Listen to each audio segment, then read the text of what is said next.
ആയിഷ റളിയല്ലാഹു അൻഹ ഉദ്ധരിക്കുന്ന ഹദീത്തിൽ കാണാം, ഫവജത്തുഹു സാജിദ, സല്ലല്ലാഹു അലൈഹി വസല്ലം സുജൂദ് ചെയ്യുന്നത് ഞാൻ കണ്ടു, റാസൻ അഖിബൈഹി, രണ്ട് നെരിയാണികളും ചേർത്ത് വെച്ചുകൊണ്ട്, മുസ്തഖ്ബിലൻ ബി അത്റാഫി അസാബിഇഹി അൽ ഖിബ്ല, രണ്ട് നെരിയാണിയും ചേർത്ത് വെച്ച് വിരലുകൾ കിബിലക്ക് അഭിമുഖമായിട്ട് വെച്ചാണ് റസൂൽ സല്ലല്ലാഹു അലൈഹി വസല്ലം സുജൂദ് ചെയ്യുന്നത് ഞാൻ കണ്ടതെന്ന് ആയിഷ റളിയല്ലാഹു അൻഹ ഉദ്ധരിക്കുന്ന ഹദീത്തിൽ കാണാം. അതുകൊണ്ട് ഈ രൂപത്തിൽ, ഈ പറയപ്പെട്ട രൂപത്തിൽ നാം സുജൂദ് ചെയ്യാൻ പരിശ്രമിക്കുക.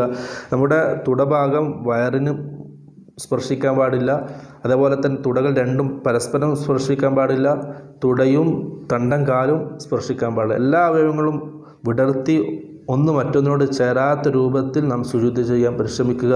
അല്ലാഹു സുബ്ഹാനഹു വ തആല ഇനിയും ഓരോ കാര്യങ്ങളും പഠിക്കാനും മനസ്സിലാക്കാനും എല്ലാവർക്കും തൗഫീഖ് നൽകി അനുഗ്രഹിക്കുമാറാകട്ടെ. വ ആഖിറു ദഅവാനാ അൽഹംദുലില്ലാഹി റബ്ബിൽ ആലമീൻ.